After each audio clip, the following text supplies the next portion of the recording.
जय हिंद। आज का आपका क्लास होने वाला है बीएससी कार्यालय परिचारिका और आज का यह क्लास आपके लिए सिलेक्शन वाली क्लास होगी। अगर आप इसमें सिलेक्शन लेना चाहते हैं, एक सीट पक्की करना चाहते हैं तो आज का यह क्लास आपको सिलेक्शन दिला कर रहेगा। तो आज का आपका पहला प्रश्न है साथियों, जो सीधे आपके एग्जाम में हुबहू देखने को मिलेगा। मैं आपको पहले बता दूं कि इसके एग्जाम में आपका टोटल 100 क्वेश्चन पूछा जाता है। तो आज का आपका पहला प्रश्न है साथियों, कंप्यूटर साक्षरता दिवस कब मनाया जाता है। यह जो सवाल है सीधे आपके एग्जाम में बनेगा। आप बिल्कुल सही करोगे। कंप्यूटर साक्षरता दिवस जो मनाया जाता है वो आपका 2 दिसंबर का कंप्यूटर साक्षरता दिवस मनाया जाता है। या आपके एग्जाम में कंप्यूटर से एक और भी सवाल बनता है, कंप्यूटर में जो सीपीयू होता है उसका पूरा नाम क्या होता है। आपके एग्जाम में बनता है कि सीपीयू का पूरा नाम क्या होता है। आप बिल्कुल सही करोगे साथियों, सीपीयू का पूरा नाम सेंट्रल प्रोसेसिंग यूनिट होता है। सीपीयू का पूरा नाम क्या होता है? सेंट्रल प्रोसेसिंग यूनिट होता है। या कंप्यूटर का जनक किन्हें कहा जाता है, ये सीधे आपके बीएससी कार्यालय परिचारी में पूछा जाता है कि कंप्यूटर का जनक किन्हें कहा जाता है। तो चार्ल्स बेबेज को कंप्यूटर का जनक कहा जाता है। ऐसे ये कुछ इंपॉर्टेंट सवाल है जो आपके एग्जाम में पूछे जाएंगे। अगला नंबर सवाल को देख सकते हैं जो आपके एग्जाम में बनेगा, 1 दिसंबर को क्या मनाते हैं। आप क्या सही करेंगे साथियों, तो 1 दिसंबर को आपका एड्स दिवस मनाया जाता है। 1 दिसंबर को आपका क्या मनाया जाता है? विश्व एड्स दिवस मनाया जाता है। बिल्कुल सही करोगे, जो कि सीधे आपके एग्जाम में पूछा जाएगा साथियों। यहां से संबंधित क्या क्या प्रश्न बनता है मैं आपको वो करवा देता हूं। पहले सबसे पहले मैं आपको क्लियर कर दूं, दिवस से आपके एग्जाम में लगभग 2 से 3 प्रश्न हर साल के पेपर में देखने को मिलता है। मतलब कौन सा दिवस कब मनाया जाता है ये आपके एग्जाम में पूछा जाता है। जैसे में बिहार दिवस कब मनाया जाता है? बिल्कुल सही करोगे, 22 मार्च को बिहार दिवस मनाया जाता है। अंतर्राष्ट्रीय महिला दिवस कब मनाया जाता है? 8 मार्च को अंतर्राष्ट्रीय महिला दिवस मनाया जाता है। और भी पूछा जाता है कि मजदूर दिवस 1 मई को मनाया जाता है। हिंदी दिवस कब मनाया जाता है? 14 सितंबर को आपका हिंदी दिवस मनाया जाता है। अगर आप सिलेक्शन लेना चाहते हैं तो इस वीडियो को आप पूरा देखेंगे। अगला नंबर सवाल है साथियों, जो कि सीधे आपके एग्जाम में आने वाला सवाल है, आप यहां से देख सकते हैं। और ये जो सवाल है बाबू हिंदी का है। मतलब इस वीडियो के अंदर आपको जीके प्लस हिंदी दोनों मिक्स करवाएंगे। और आज आपके लिए एक चैलेंज है जो कि आपको बताएगा कि आप सिलेक्शन ले पाएंगे या नहीं ले पाएंगे। इसमें 40 ऐसे जीके प्लस हिंदी का मिक्स क्वेश्चन लाए हैं। अगर आप 40 में से कम 30 प्लस प्रश्नों को सही कर देते हो साथियों, यकीनन मानो कि आपका सिलेक्शन पक्का है। अगर आपका 30 प्लस प्रश्न सही नहीं होता है, आपको बहुत मेहनत करना पड़ेगा, आपको सिलेक्शन लेने से चूक जाएंगे अगर आप 30 प्लस प्रश्नों को नहीं सही कर पाते हैं। क्योंकि इसमें जो 40 क्वेश्चन लिए हैं वो थोड़ा सिंपल लेवल का है। आपके एग्जाम में रिपीटेड क्वेश्चन है, एकदम सीधे पेपर वाला प्रश्न है। तो अगर आप 30 प्लस प्रश्नों को सही करते हो साथियों, यकीनन मानो कि आपका सिलेक्शन पक्का है। तो हम देखते हैं कितने बच्चे 30 प्लस प्रश्नों को सही करके सिलेक्शन को पक्का करते हैं। तो 2 नंबर सवाल है जो कि मोस्ट पावरफुल क्वेश्चन है, उद्धरण का सही संधि विच्छेद क्या होगा। संधि विच्छेद से भी संबंधित आपके एग्जाम में सवाल पूछा जाता है साथियों। तो आप क्या सही करोगे, उद्धरण का सही संधि विच्छेद क्या होगा। 2 से 3 प्रश्न यहां से आपके एग्जाम में पूछा जाता है। आप बिल्कुल सही करोगे साथियों, उद्धरण का जो सही संधि विच्छेद होता है उत प्लस में हरण होता है। उत प्लस में क्या होता है? हरण होता है। सी ऑप्शन हम लोग क्या करेंगे, बिल्कुल राइट करेंगे। जो सीधे आपके पेपर में बनने वाला सवाल है कि उद्धरण का सही संधि विच्छेद क्या हो जाएगा, उत प्लस हरण हो जाएगा। आपका जवाब आना चाहिए, आप कितने प्रश्नों का सही करते हैं, लास्ट में हम आपसे स्कोर पूछेंगे। अगला नंबर सवाल देखिएगा, जीके का आ गया क्योंकि हिंदी अभी हुआ, जीके फिर हिंदी आएगा। इस प्रकार से बताइएगा कि हाल ही में समाचारों में रहा बिहार का शोक कही जाने वाली कोसी नदी का उद्गम स्थल कहां है। यह जो सवाल है साथियों मोस्ट पावरफुल क्वेश्चन है जो कि सीधे आपके बीएससी कार्यालय परिचारी के पेपर में बनेगा। हाल ही में समाचार में रहा बिहार का शोक कहा जाने वाला कोसी नदी का उद्गम स्थल क्या है साथियों। आप बिल्कुल सही करोगे साथियों, यह नेपाल से निकलता है। उद्गम स्थान कहने का मतलब है वह कहां से निकलता है, तो यह नेपाल के गोसाई थान से निकलता है। आप पूरी जगह का नाम जानना चाहते हैं साथियों तो याद रखिएगा, ये नेपाल के गोसाई थान से निकलता है। आपके एग्जाम में आने वाला सवाल है साथियों, very very important, most important question है। और यहां से यह भी सवाल पूछा जाता है कि बिहार का शोक किस नदी को कहा जाता है? कोसी नदी को कहा जाता है। और यहां से यह भी पूछा जाता है कि बिहार में गंगा नदी की लंबाई कितनी? आप बिल्कुल सही करोगे साथियों, 543 किलोमीटर बिहार में गंगा नदी की लंबाई है। आपको क्या लग रहा है यह सवाल आपके एग्जाम में नहीं आएगा? यही सवाल आपके एग्जाम में पूछा गया है और इस बार के एग्जाम में पूछा जाएगा साथियों। आप इस सवाल को भी नोट कर लेंगे, स्टार मार्क यहां पर कर लेंगे, ठीक है। चलिए, बिहार में गंगा नदी की लंबाई कितने है? 543 किलोमीटर है। और आपके एग्जाम में कहीं ना कहीं यह सवाल पूछता है गंगा नदी कहां से निकलता है? बिल्कुल सही करोगे साथियों, उत्तराखंड के उत्तरकाशी जिला के गंगोत्री हिमनद से आपका गंगा नदी निकलता है। आप याद रखना, यह मोस्ट पावरफुल क्वेश्चन है जो कि सीधे आपके एग्जाम में पूछा जाएगा। भारत की सबसे लंबी नदी गंगा नदी है, जिसकी लंबाई की बात करेंगे साथियों तो 2525 किलोमीटर इसकी लंबाई है। आप याद रखिएगा, मेरे साथ बोलिएगा तभी आपको ज्यादा याद होगा। और कमेंट करके बताइएगा आपको क्लास कैसा लग रहा है साथियों। चलिए, हिंदी का सवाल है जो कि मोस्ट पावरफुल क्वेश्चन है। अधजल गगरी छलकत जाए, अधजल गगरी छलकत जाए लोकोक्ति का सही अर्थ क्या है? बिल्कुल सिंपल लेवल का सवाल है, आपका जवाब आना चाहिए। अगर ये सबका जवाब आपको नहीं पता है बाबू, आपको सिलेक्शन लेना मुश्किल हो सकता है, आपको बहुत ही मेहनत करना पड़ेगा। इसका जवाब आएगा 4 नंबर का कौन सा सही जवाब होगा? आपका जवाब पहले कमेंट में आना चाहिए। यहां पर हम जैसे में चेक कर पा रहे हैं 90% बच्चों का बी ऑप्शन आ रहा है। अधजल गगरी छलकत जल लुकोक्ति का जो अर्थ होगा कम ज्ञान होने पर अधिक दिखावा करना। बी ऑप्शन आपका क्या हो जाएगा? बिल्कुल राइट हो जाएगा, जो कि सीधे आपके एग्जाम में पूछा जाने वाला सवाल है साथियों। आपका राइट आंसर आ रहा है। जैसे में होता है ना कि जिसके पास कम ज्ञान है वो अधिक दिखावा करता है। जैसे में देख लीजिएगा, किसी के पास थोड़ा सा पैसा क्या जाता है वो अधिक दिखावा करने लगता है, मतलब वही बात है। अधजल गगरी छलकत जाए वही अर्थ है, ठीक है। या अगर आप गांव गांव से बिलोंग करते हैं तो आप मेरे बातों को समझिएगा। जैसे में एक बाल्टी है, ठीक है, उसमें आप आधा पानी लीजिएगा, आधा बाल्टी पानी लीजिएगा तो वो ज्यादा छल छल करेगा, ठीक है ना, वो बाहर पानी आएगा। लेकिन भरा हुआ बाल्टी रहेगा पानी का तो वो ज्यादा छल छल नहीं करेगा। इससे ये पता चलता है कि जो आधा रहता है, आधा ज्ञान जिसको हो जाता है वो बहुत ही अधिक दिखावा करता है, ठीक है ना। चलिए, अगला नंबर सवाल है साथियों जो कि मोस्ट पावरफुल क्वेश्चन है। हिंदी का ये सब सवाल था, ठीक है ना। अगला सवाल देखिएगा जीके का है, जो कि सीधे आपके एग्जाम में पूछेगा भारतीय संविधान के किस अनुच्छेद के तहत राज्यों में राज्यपाल की नियुक्ति किया जाता है? मतलब ऐसा कौन सा अनुच्छेद है जिसके तहत राज्यपाल का नियुक्ति किया जाएगा? इसका जवाब आना चाहिए साथियों। बिल्कुल most powerful question, important question है जो कि सीधे आपके एग्जाम में बनेगा। मैं आपको पहले बता दूं, अनुच्छेद से आपके एग्जाम में बहुत सारे सवाल पूछे गए हैं एवं पूछे जाने की संभावना है। सबसे पहले हम यहां से कवर करेंगे कि आपके संविधान में टोटल कितने अनुच्छेद है साथियों? 395 अनुच्छेद है, आप याद रखिएगा, ठीक है। और यहां से देखिएगा अनुच्छेद के तहत राज्यपाल की नियुक्ति कौन करता है साथियों? बिल्कुल राइट आंसर आपका हो जाएगा अनुच्छेद 155 के तहत। अनुच्छेद 155 के तहत राज्यपाल का नियुक्ति किया जाता है। आप याद रखिएगा साथियों, जो कि सीधे आपके एग्जाम में पूछा जाने वाला सवाल है। अगला नंबर सवाल मैं आपको कई बार बता चुका हूं, इसका जवाब कमेंट में आना चाहिए। जंगम शब्द का सटीक विलोम शब्द चुनिए। जंगम का सही सटीक विलोम शब्द क्या होगा?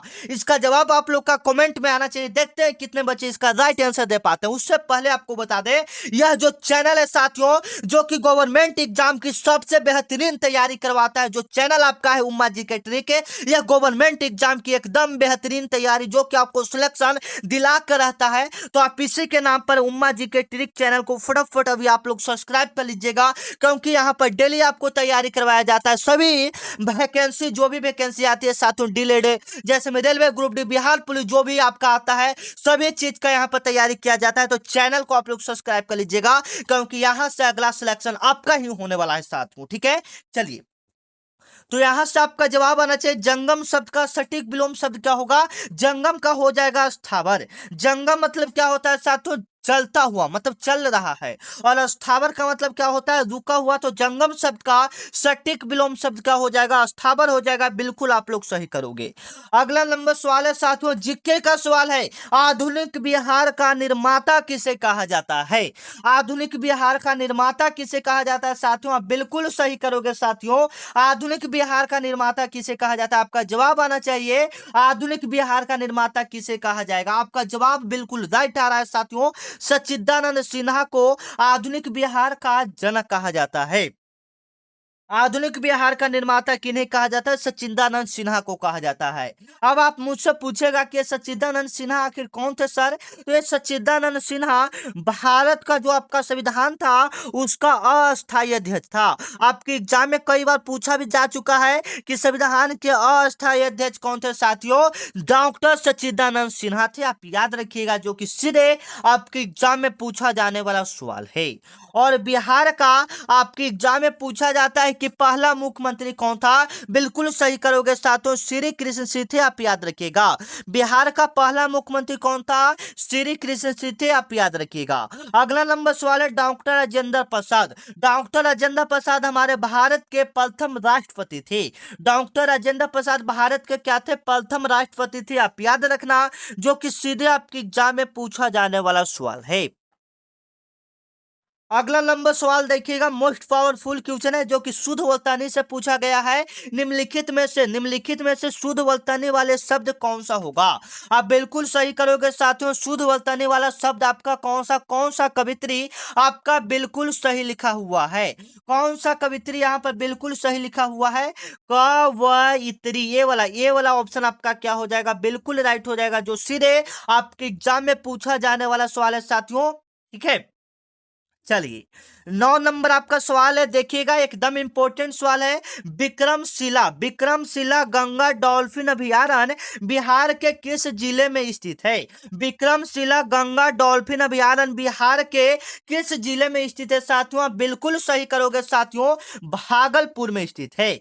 विक्रमशिला गंगा डॉल्फिन अभयारण्य बिहार के किस जिला में स्थित है साथियों? भागलपुर में है। सी ऑप्शन आपका क्या हो जाएगा? बिल्कुल राइट हो जाएगा, जो सीधे आपके एग्जाम में पूछा जाने वाला सवाल है। आपका जवाब आना चाहिए साथियों। ठीक है, लास्ट में हम आपसे पूछेंगे आपने कितना प्रश्न को सही किया। चलिए, आपका अगला नंबर सवाल है, नाक का बाल होना। नाक का बाल होना मुहावरे का क्या अर्थ होगा साथियों? बिल्कुल राइट आंसर आप करेंगे, नाक का बाल होना यानी बहुत अधिक प्रिय होना। बी ऑप्शन आपका क्या हो जाएगा? बिल्कुल राइट हो जाएगा, जो सीधे आपके एग्जाम में आने वाला सवाल है साथियों। नाक का बाल होना मुहावरे का अर्थ है बहुत अधिक प्रिय होना।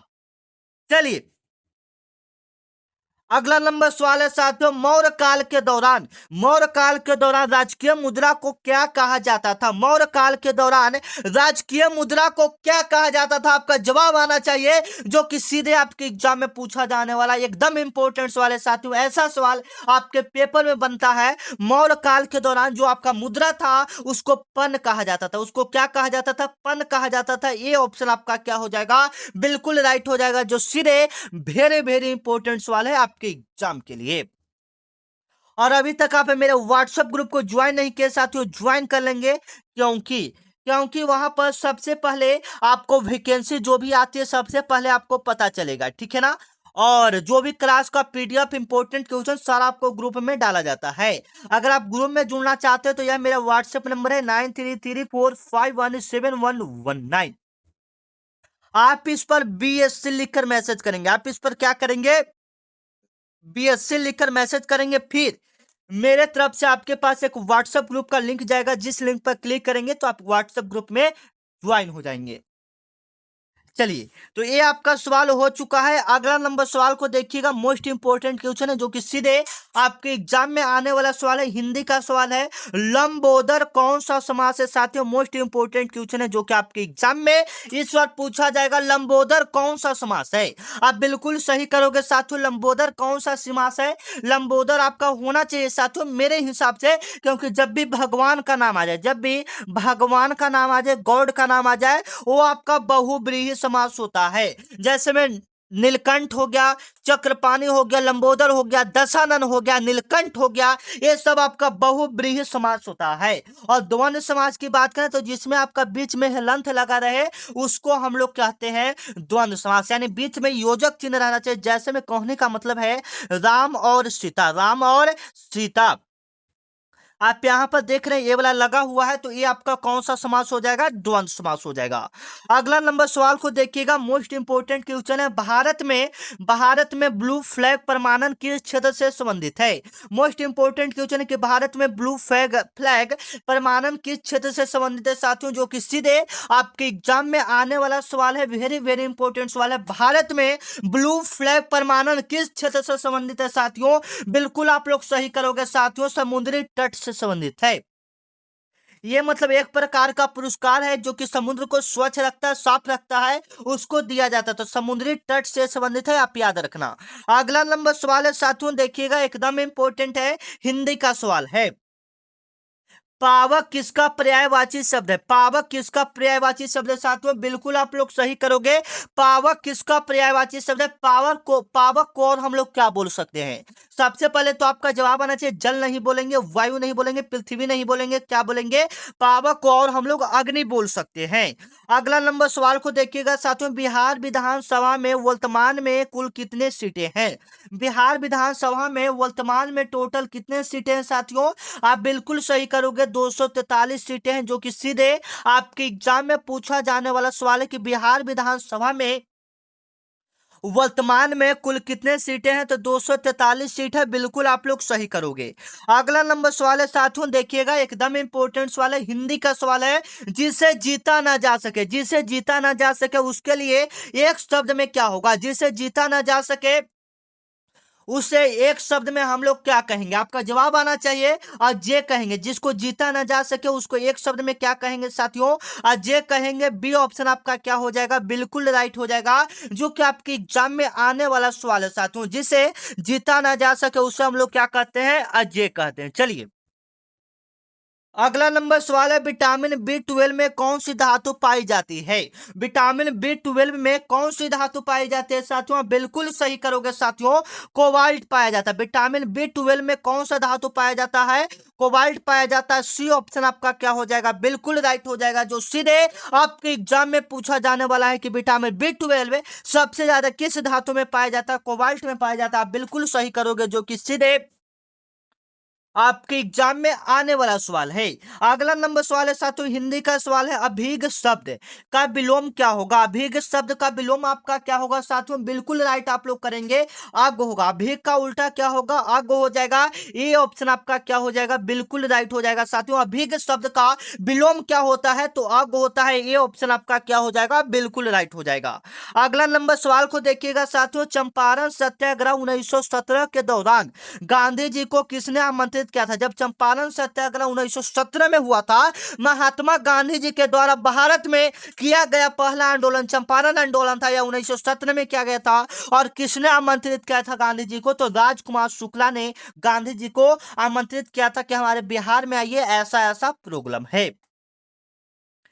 चलिए अगला नंबर आपका सवाल है साथियों, हिंदी का दशानन में कौन सा समास है? आप क्या सही करोगे साथियों? मोस्ट इंपोर्टेंट क्वेश्चन है, दशानन में कौन सा समास है? तो हमने ऊपर ही बताया था कि जब भी भगवान का नाम आ जाए, दशानन भी एक तरफ का भगवान ही था।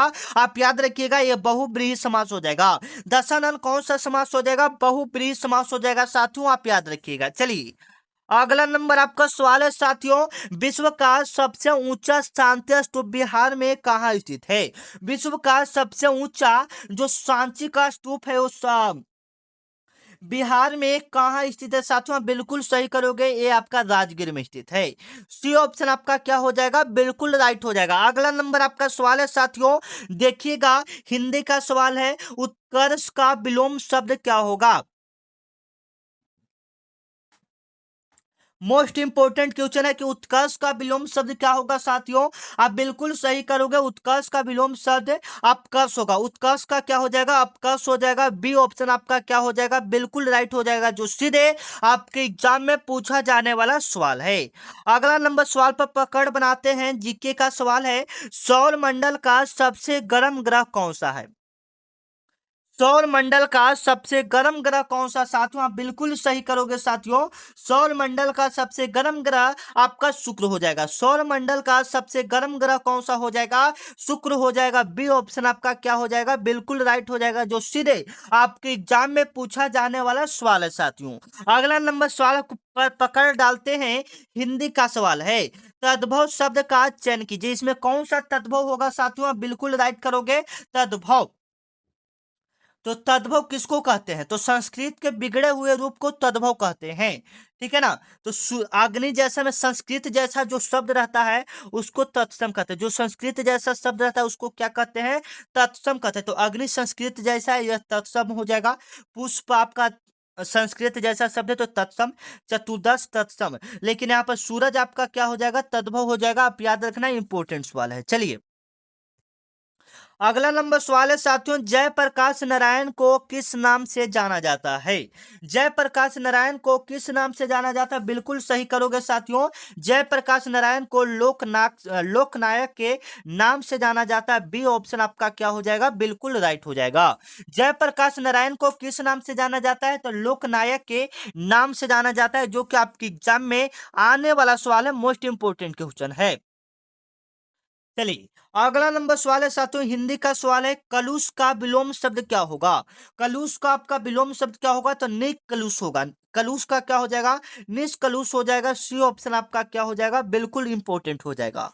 अगला नंबर सवाल है साथियों, 27 नंबर आपका सवाल है कि बिहार के किस स्थान पर भारतीय राष्ट्रीय कांग्रेस का 1922 का अधिवेशन हुआ था? यह जो सवाल है मोस्ट इंपोर्टेंट है कि बिहार के किस स्थान पर भारतीय राष्ट्रीय कांग्रेस का 1922 का अधिवेशन हुआ था? साथियों बिल्कुल सही करोगे, गया। क्या सही करोगे?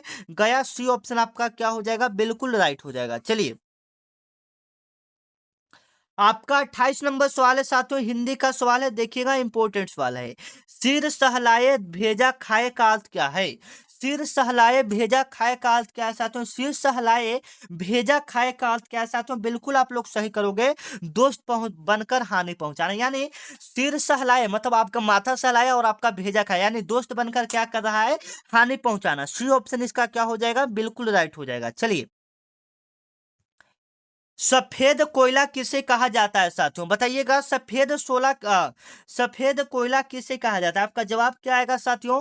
जल विद्युत आएगा। सफेद कोयला किसे कहा जाता है? जल विद्युत को कहा जाता है। अगला नंबर सवाल है साथियों, गायक शब्द का सही संधि विच्छेद क्या होगा? आप लोग क्या सही करोगे? गायक शब्द का सही संधि विच्छेद गै प्लस में अक होगा। गै प्लस में अक होगा। बी ऑप्शन आपका क्या हो जाएगा? बिल्कुल राइट हो जाएगा। चलिए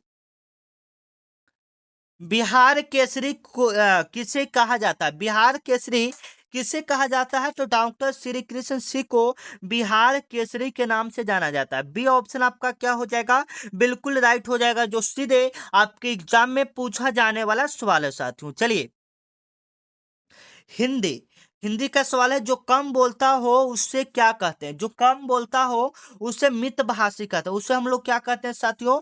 मितभाषी कहते हैं, याद रखिएगा।